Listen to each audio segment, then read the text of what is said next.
आज हम यहाँ बाजरी में हैं, हमारी टीम, और आपने देखा होगा कि इतना भव्य आयोजन यहाँ शुरू हुआ है। महाराज जी, श्री रोहित महाराज जी के, हम इनसे बात करेंगे। जो राष्ट्रीय रक्षा महायज्ञ जो यहाँ हो रहा है, इसका क्या उद्देश्य है?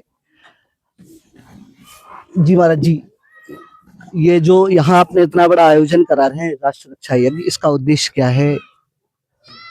जय माई की समस्त पत्रकार बंधुओं एवं राष्ट्र के रक्षा के लिए जागरूक नागरिकों के लिए हृदय से मेरा आभार है।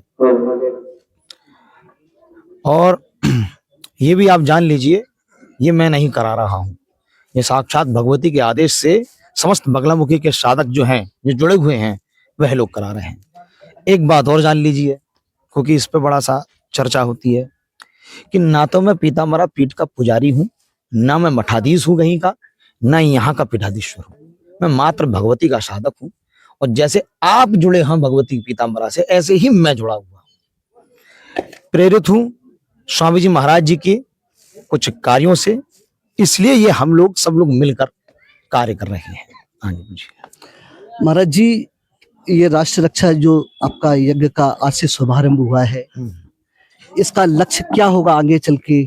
इसका क्या रूप देंगे? जैसे महाराज जी ने बागेश्वर महाराज जी हैं, उन्होंने एक आह्वान किया है कि हिंदू राष्ट्र बने हमारा भारत, तो क्या ऐसा कुछ उद्देश्य रहेगा हमारा?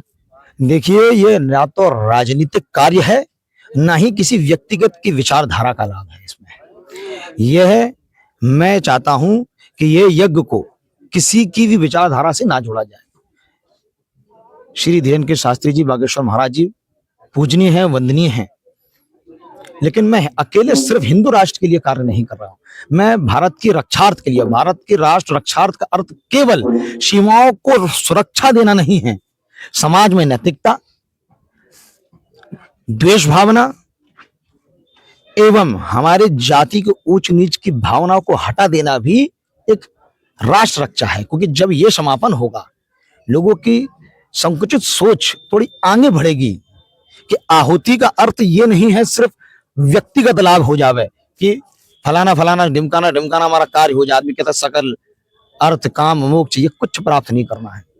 हम जो भी वेद मंत्रों के साथ आहुतियां करते हैं, इसका वैज्ञानिक पूर्ण रूप से अर्थ है। इससे कंपन, मंत्र से ध्वनि और कंपन पैदा होने से हमारे स्टेट ऑफ माइंड बदलता है, उससे हमारी विचारधारा बदलती है। बिल्कुल, ये उसके लिए हो रहा है, राष्ट्र रक्षार्थ के लिए, कि नैतिकता जागे, लोगों का धर्म के प्रति विश्वास बढ़े। बिल्कुल, धर्म के प्रति विश्वास व्यक्ति का जब बढ़ेगा, जब उसको समझ में आएगा ये सिर्फ व्यक्तिगत लाभ नहीं है कि भगवती से ये प्राप्त हो जावे, महादेव से ये प्राप्त हो जावे, ना, हमारे अंदर आनंद की अनुभूति होना शुरू हो जाए, हमारे अंदर का द्वेष मरना शुरू हो जाए, आप समझ लीजिए ईश्वर प्राप्ति और आपका संकल्प पूर्ण हो रहा है। महाराज जी, थोड़ा अपना पीछे हम जाते हैं आपके जीवन में, तो आप एकदम से माई के साधक बने, तो कैसे आपने शुरुआत की? ना प्रभु जी, एकदम से नहीं, कोई भी चीज एकदम से प्रारंभ नहीं होती। कितनी उम्र रही होगी आपकी जब आपने? मैं बचपन में, आपने सुना होगा, ललितपुर एक जिला है जी, उसमें छोटा सा एक गांव पड़ता है, बांसी और तालबेट के बीच में जमालपुर। मेरे नाना जी बड़े ही साधक रहे, आप किसी से पूछेंगे, राम रतन भार्गव उनका नाम था। उनको मैं देखता था, उनकी साधना में देखता था। उन्होंने अपना पूरा जीवन सुबह 3 बजे उठकर साधना में बिता दिया। तो झूठ नहीं बोलेंगे, वो देखता था कि उनके पास बहुत सारे लोग आते हैं, तो ये लालच जाग गई हृदय में पहले, अरे वाह, ऐसा काम करेंगे, पंडिताई करेंगे, बहुत सारा लोग बाग आएंगे, बहुत सारा धन आएगा। तो पहला प्रथम उद्देश्य तो ये था कि अरे बहुत सारी भीड़ जुट जाएगी, लेकिन ये नहीं मालूम था कि इसके पीछे कठोर तपस्या लगती है, कठोर परिश्रम लगता है, अध्ययन लगता है। हमको तो ये लगता था अरे वाह, गाड़ी आ जाएगी, ऐसा लगता था। हाँ, फिर हमारे नाना जी और सारे बड़े बुजुर्गों की चर्चा हुई और महर्षि वैदिक विज्ञान, मैंने जो महर्षि महेश योगी जी थे जी, उनके आश्रम में मैंने प्रवेश किया, और सारी की सारी मेरे अंदर जो पड़ रही थी कामनाएं वहां जाके ध्वस्त हो गई। जब देखा आश्रम, क्योंकि आश्रम की व्यवस्थाएं तो अलग ही होती हैं, 5 स्टार जैसी तो होती नहीं है, और सब जानते हैं, सब पता कर लेना महर्षि आश्रम में कि वैदिक विद्वान जो आप धरातल पे पैदा हो रहे हैं, महर्षि विद्वान आपको उसमें जाना मिलेंगे। लेकिन वहां की व्यवस्थाएं बिल्कुल आश्रम की तरह हैं। सादा भोजन। घर में तो आप बोल देते माता पिता से ये सब्जी नहीं खाएंगे आज, वहां आप कह दो नहीं खाओगे 10 दिन मत खाओ खाना। तो वहां से प्रारंभ किया। 2004 में मैंने गुना बजरंगगढ़ में प्रवेश लिया था। फिर धीरे धीरे बदलते गए, अध्ययन करते गए, वो लोग आगे ट्रांसफर करते गए। भगवती की कृपा हुई, महर्षि बाबा की कृपा हुई। हम अपने स्वयं के दम पर दिल्ली ना जा सकते, उस बाबा की कृपा से, मैं महर्षि आश्रम की कृपा से सीधे अमेरिका गया। 2010 से 2012 में 2 साल, 2 वर्ष आपने हाँ वहाँ 2 वर्ष में यूएस रहा।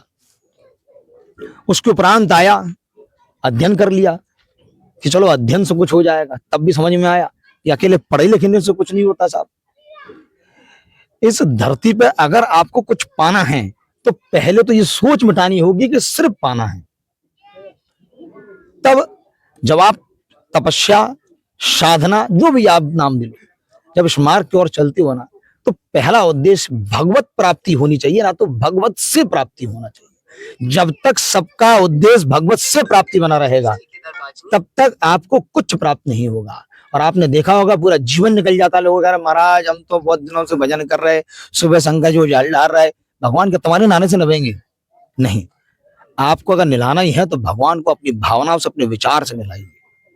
ये सेकेंडरी है जल ढालना, आप जल ढाल रहे हो मन में कुछ और विचार। तो ये व्यवस्थाएं अगर आप सही करेंगे तब आके एक समय आएगा जब आप लगे रहेंगे, लगे रहेंगे, लगे रहेंगे, आपको कुछ प्राप्त होना शुरू हो जाएगा। फिर आदमी कहेगा एकदम से प्राप्त हो गया। लेकिन वो धीरे धीरे काफी हाँ, समय लगा। उसके लिए अध्ययन लगता है, साधना लगती है, तब लगता है, और लोगों का साथ लगता है, जो कहते हैं हमें किसी की जरूरत नहीं। इस मट्टी की भी जरूरत पड़ती है। जब बचपन में बच्चा पैदा होता है तो पहले मट्टी खा लेता है, बिल्कुल। जब मरता है तो दफन भी होना पड़ता है, और अग्नि में ज्वल होकर राख भी मट्टी में ही मिलती है। तो जरूरत सबकी है। महाराज जी, आपका ये 7 दिन का यज्ञ है, ये 7 दिवसीय नहीं, ये 9 दिवसीय। अच्छा, 9 दिवसीय आपका जो यज्ञ अनुष्ठान जो आपका है, ये राष्ट्र रक्षा के लिए है या इसका आगे का उद्देश्य क्या रहेगा? मैं बोल रहा हूं आपसे पुनः कि राष्ट्र रक्षा के लिए ही है। राष्ट्र रक्षा का अर्थ सीमाओं पर खड़े होकर सुरक्षा देना अकेला नहीं होता। वो जो कर रहे हैं सैनिक, वो बड़ा ही सराहनीय। हम और आप तो सोच भी नहीं सकते जिस माइनस टेम्परेचर को, कि मैं कुपवाड़ा तक गया हूं कश्मीर में, वहां आप नॉर्मल खड़े नहीं हो सकते।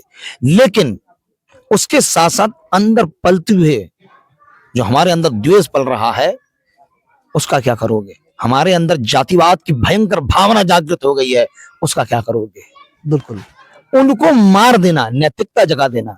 जैसे सभ्यता तो फिर भी आ गई, आपने देखा बढ़िया कोट पहन लेते हैं व्यक्ति, अच्छा कपड़ा पहन रहा है, ये सभ्यता। सहजता भूलता जा रहा है। पहले आदमी यहां से चढ़ जूता था, फिर घुटने तक आए, फिर पता नहीं ऊपर तक पहुंच गए। क्या फायदा उसका? उससे अच्छा प्रणाम करिए। ये सबका साइंटिफिक रीजन है कि चरण वंदन करने का। देयर इज 5 एलिमेंट्स, ये 5 तत्व मिलकर हमारे तत्व बनते हैं। अग्नि, वायु, आकाश, पृथ्वी और जल।